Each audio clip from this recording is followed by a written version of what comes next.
Good evening, ladies and gentlemen. I'm Joe Szymanski. He's Palmer Johnson. This is the Onward to Victory podcast, your one-stop shop for all things George Mason. Palmer, we've got a couple games to go over. George Mason did do what we wanted them to do at the end of the last podcast. They went 9-0. They beat Cornell, but for the first time this season, we're talking about a game after a loss. George Mason falls 73-62 to Virginia Tech in Blacksburg. But we're going to start with the positive. Let's talk about that Cornell game, Palmer. Look, this is a Cornell team that we know how they run. A quick team, a fast team, the Big Red. They score. They don't defend. Certainly, they got their points up in the first half, and they got their points up throughout the game, 81 total points. But certainly by the second half, George Mason seemed to be taking advantage of the issues with the Cornell defense. Yeah, Cornell was scoring, as you point out. Cornell was scoring, but they weren't stopping Mason really at all. Yeah, we knew the Big Red coming in. The strong back cuts leading to open two opportunities. One of the best, I believe still a top 10 team in the country in 3-point percentages, but they let George Mason shoot 58% from two as well as 50% from three. Mason also critically 21 of 25 from the free throw line. And I also want to point this out. Mason out-rebounded Cornell 34-26 on the night. Mason did have a major size advantage in this game, and they were able to take advantage of it in the end there, Palmer. Yeah, size was going to determine, does Cornell kind of take advantage of being faster, or does Mason take advantage of just being bigger? And clearly Mason took advantage of being bigger. Mm-hmm. Yeah. There's more to say. Corey Mincy, another strong game from him. Riley Allensbach, a very strong game from Jahari Long with 16 points. But the KenPom MVP, Palmer, Malik Presley with his game of the year so far, 17 points, 7 for 10 shooting, including 3 of 5 from beyond the arc. For whatever reason, Riley, Palmer, this was Malik Presley's game. Yeah, it was really funny because Mason was kind of struggling early on, and then Presley hit a 3 and it's like, oh wow, that's helpful.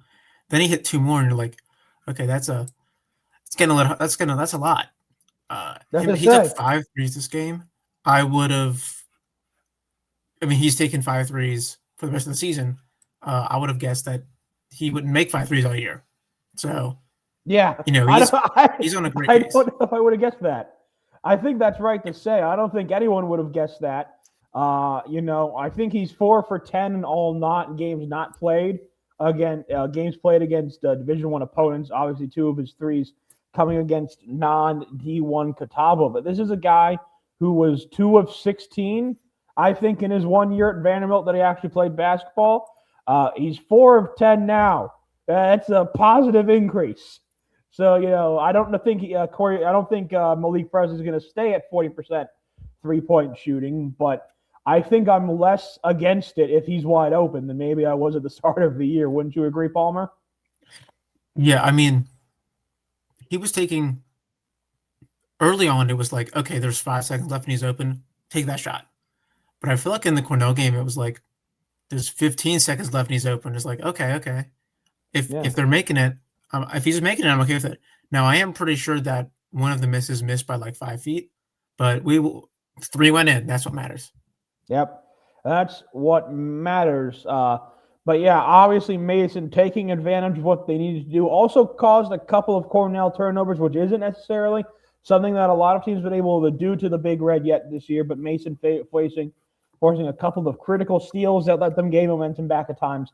And once again, Palmer, we've been talking about it all year, but George Mason continues to be a second-half team that, especially at Eagle Bank Arena, where if you're anywhere close to the Patriots when you're visiting Fairfax, Mason just really seems to be able to lay the wood in the second half. Yeah, I think it has to do with Mason having. Cornell was a little different because they play so many guys. I think Cornell was just Mason figuring out like this is what works and this is what doesn't. I think in some other games, it's less about game planning, more just oh, Mason has more players than you that can play. Mm-hmm. And, like Mason's 10th man is probably better than this team's 10th man. And it's just this guy can not be a major step down from the 7th man. And Mason plays some basketball that makes you a little tired. I think that's a very good way to put it, Palmer. But like I said, we don't want the victory was nice. It was a good win. 9-0. You'll love the 9-0 start. But obviously, the main story about this podcast, Palmer, is what happened this past Saturday in Blacksburg. I was there in person. You were there in person. There was a decent Mason cohort that made the trip down 81 to Blacksburg, Virginia, and it did not turn out the way we wanted. Of course, Virginia Tech came out shooting. It was a strong night, particularly inside for the Hokies, who shot 56% from two. And it was a strong night from Jaden Shute, who ended up 6 of 12 from three, but started out 6 for 6 from three, Palmer. And he was really the guy who put the dagger in the Patriots' back. Yeah, that game was going pretty well until he just went on his flurry, and it was like, okay, that might be it. Because it was just one of those where some of them were very open, where it's like, yeah, that shot deserves to go in. But some of them were like, man, he was coming around his screen and somebody got a hand up. It's like, man, I feel like that good shot by him, but it's like, man, Mason defended that fine, and it just went in. Yeah, certainly, certainly it's tough when you talk about that, Palmer. I think certainly some frustrations, I think, with this game. You had Riley Allenspach taking more threes than twos. It was not a good 2-point shooting night for Mason, only 44% from inside the arc. Some other negatives, Fat Hill had 7 turnovers on the night. Masai Troutman only took 2 shots on the night. That kind of feels like the story right there, Palmer. Fat Hill and Masai Troutman are both very, very critical pieces to this group and to this lineup. It seems like when they're playing, it seems very hard for George Mason, especially to play against a team at closer to their level, like a Virginia Tech, and especially on the road. You need guys like your veterans there to be able to kind of meet the moment. And, look, that doesn't change what I think of them as very good players, but did not feel like that either of those two really were able to meet the moment on Saturday. Yeah, it was a little disappointing that you had a couple stinker games happen at the same time. Where it's like, because we've seen this, this was past recent games where it's like they have 5 guys and one of them's on, they're going to win that game. And every once in a while, none of them are on.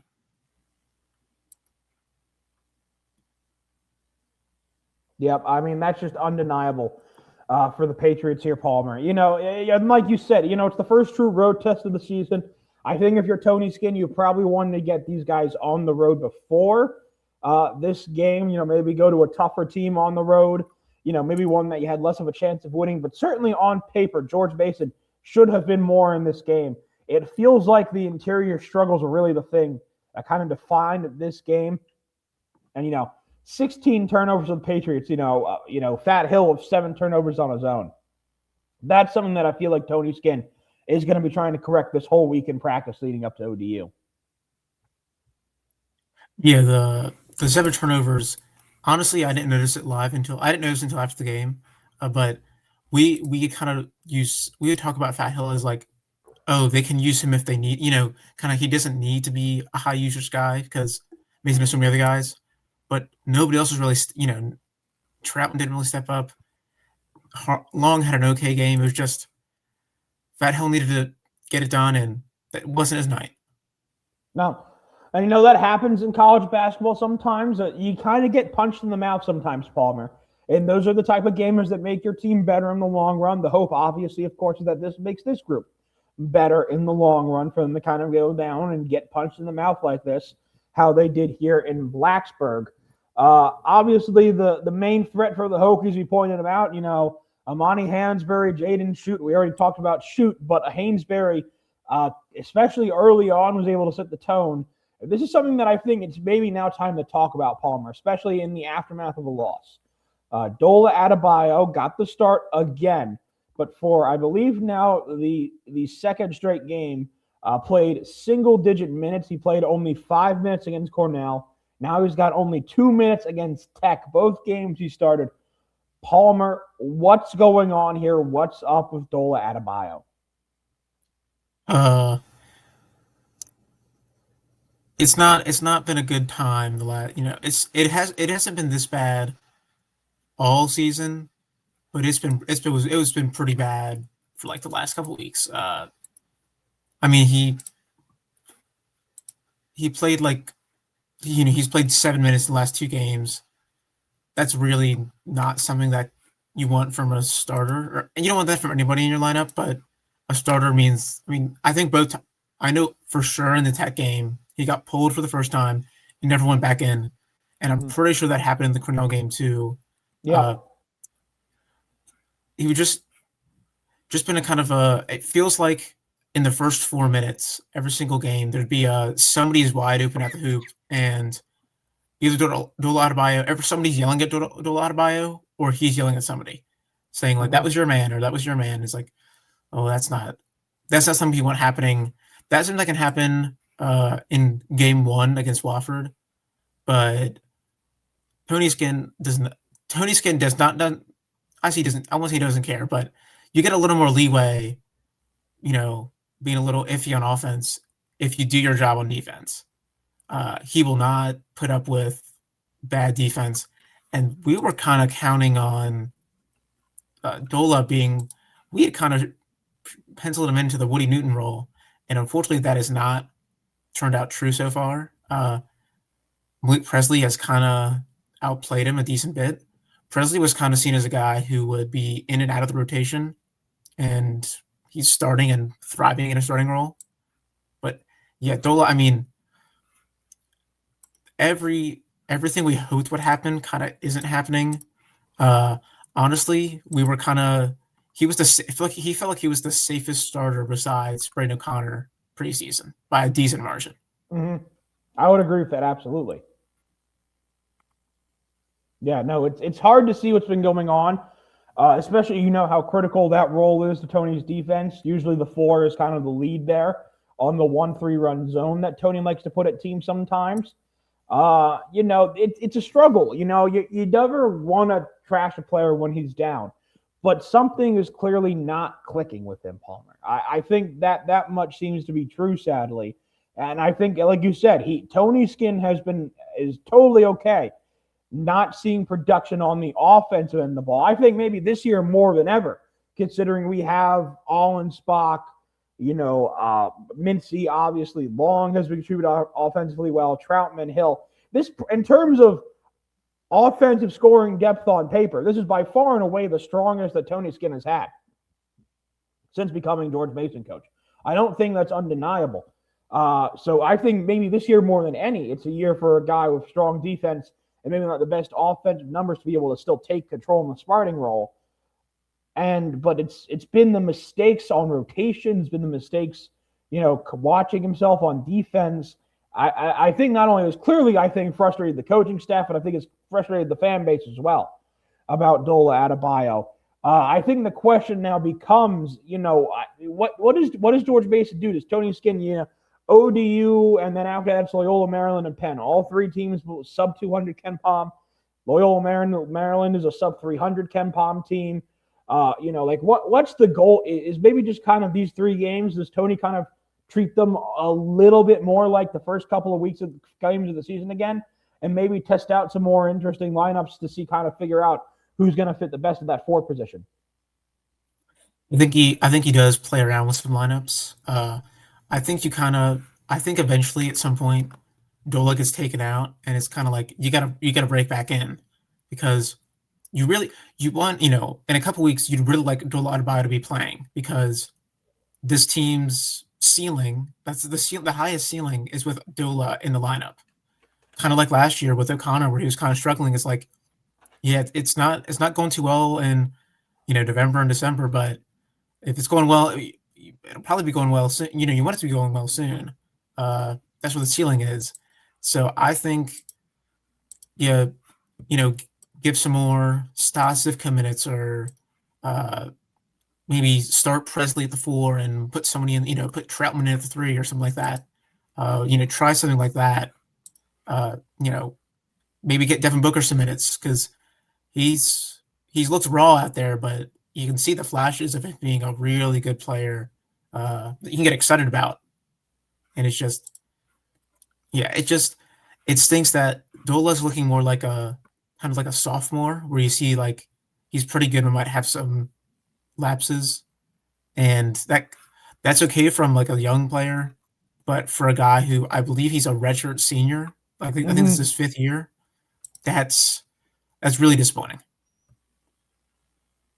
Yeah, it's certainly very like I think, like you said, it's certainly so very clearly frustrating to kind of see this. And again, we want him to succeed here. It's very, I think, like you said, it's very critical to the team's success if you want him to succeed here.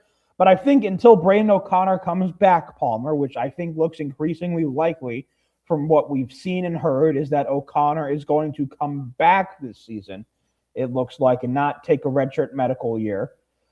I think the question, I think, especially when O'Connor comes back, and you know that Brain O'Connor is going to bring back energy and defense to this team when he comes back. You mentioned Presley at the 4 and maybe Troutman at the 3. Does this team go small ball even maybe? Do you put someone, kind of do like a hybrid? You put maybe Jahari Long, who is tall. He's a tall guard at 6'5", and run like a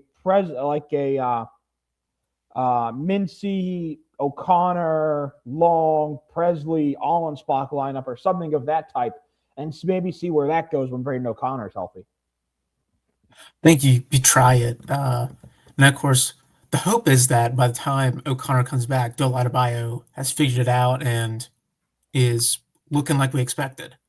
But in the case that it doesn't, I think it really stinks that the forward position is probably Mason's least deep position, and Mm-hmm. that's where the like if Troutman stunk, like okay, like Mason has guys who can fill that in, but Dola struggling is like okay, I like Stasivka, but that doesn't from what we've seen so far, that's not a starting caliber forward, and it's like There was some rumors that Mason had looked like they were going to gain a commitment from a man named Kasim Watson late in the summer last year. Obviously, that didn't happen. He left. He instead chose UTEP in the end, bar some of the early reports that came in. But he was 6'9". He was a 6'9" wing Palmer. He was going to be more of a true 4 depth. Now, certainly, does that maybe mean we don't get someone like a Malik Presley or Ryan Preston Mendy coming in late? I think that's debatable.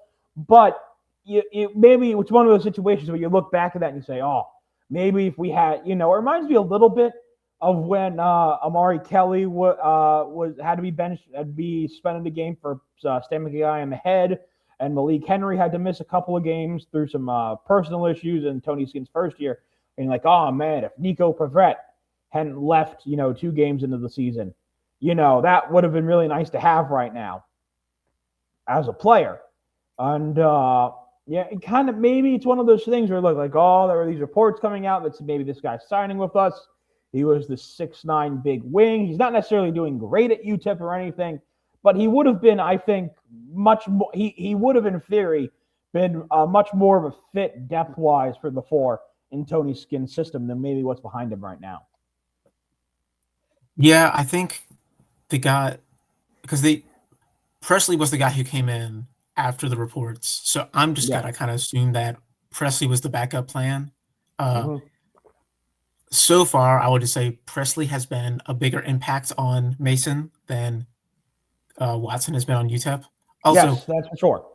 I will bring up Watson posting the picture with the massive insanely expensive car was really funny. Like, okay, Yes. that's why the reports changed. Okay, but yeah, I would say I wouldn't re-roll Presley, because I mean he's been really good, and seems like a guy who wants to be here.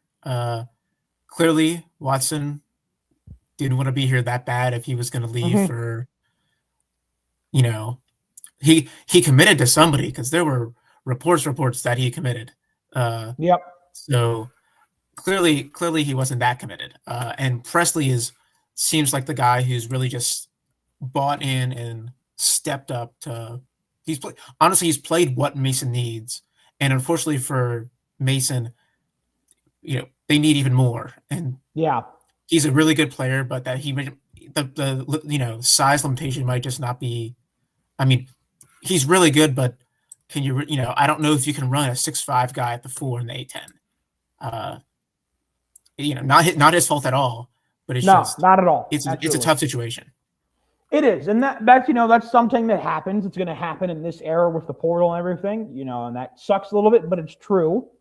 And it's a frustrating result last Saturday. Again, like I said, the hope is that Mason bounces back from that performance, and we go on from there. But Palmer, we have a very fun Saturday coming up. We just do. It's the 20th anniversary of the Final Four team this season, and it feels like some original sins are being put to death this weekend, Palmer. Jim Larenega's finally coming back to Mason. They're doing a huge halftime ceremony to honor him during halftime of the game between Mason and Old Dominion this weekend.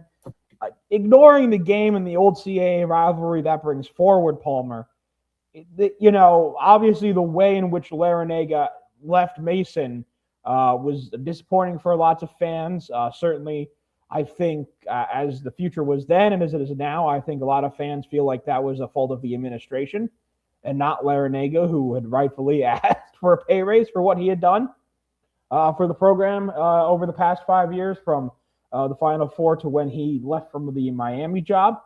But certainly, Palmer, like I said, it feels like it's putting those sins to rest. It feels like it's going to be a really good vibes night in the Eagle Bank Arena on the afternoon of Saturday the 13th.